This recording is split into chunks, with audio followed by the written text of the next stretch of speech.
a former UK MEP and supporter of Freedom for Öcalan campaign. Julia Watt, thanks for joining us today. It's very good to be here again. I think it's an important moment for all of us. Thank you. The anniversary of the February 15 international conspiracy is our main topic.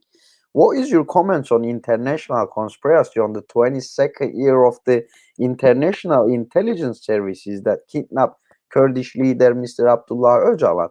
What is your message to the Turkish state, the United Nations, and Kurdish people as well on the 22nd year of the international conspiracy? Well, I don't think the truth has ever been told. I think there are many people in high positions who know exactly what was happening, and that information has not been made public. Öcalan was a provocative figure for many people in the world, and his message of dialogue, of peace, is not something that everybody wanted to hear. And so he was a person who the authorities who were working together, they needed to silence him. They needed to put him somewhere where he would not be so prominent. But after 22 years, there is an incredible global movement that is calling for freedom for Öcalan.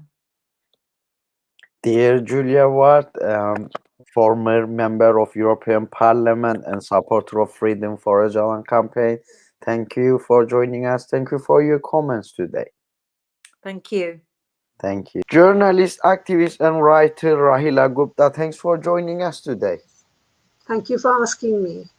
Thank you. The anniversary of the February 15 international conspiracy is our main topic today.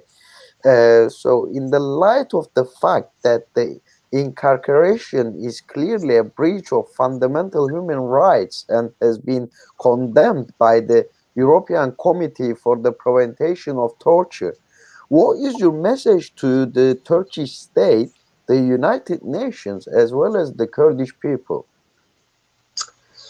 Well, first of all, I have to say that the United Nations, it might be the only international body that we have, but I am continuously disappointed by its toothlessness. So I think that the time for diplomacy is over. Europe has cut too many deals with Turkey, and the fact that Turkey is holding back a large number of refugees from entering Europe has given it a trump card. We should take away Erdogan's trump card and welcome those refugees. After all, many of them were created by our policies in their countries. We have to stop selling arms to Turkey and doing trade with Turkey. It is economically on its knees, and we really have to mount as successful a boycott of Turkey as we did against apartheid in South Africa.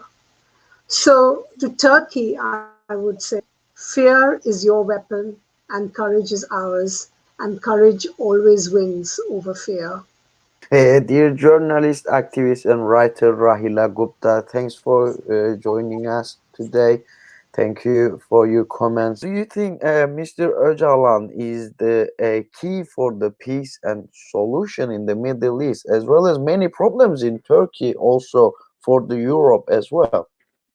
Well, I think he's just, certainly he is key to peace in Turkey, but his whole ideas, his idea of autonomous local decentralization, self-determination, most of all, his absolute understanding that you cannot have a proper democracy unless you have women's equality, gender equality, women's empowerment, absolutely central. So he's not just a model idea for peace in Turkey. His idea of a third way of how to develop a really free society is a model for everybody all over the world.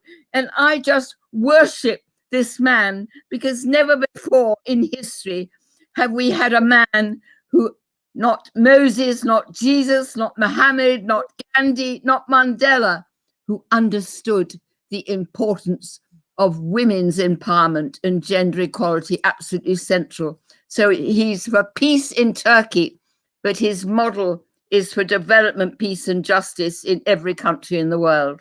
Human rights lawyer, Freedom for Ocalan campaign supporter, and Peace in Kurdistan patron, Margaret Owen, thanks for joining us. Thank you for your comments today. Thank you very much. Goodbye. Thank you. Thanks.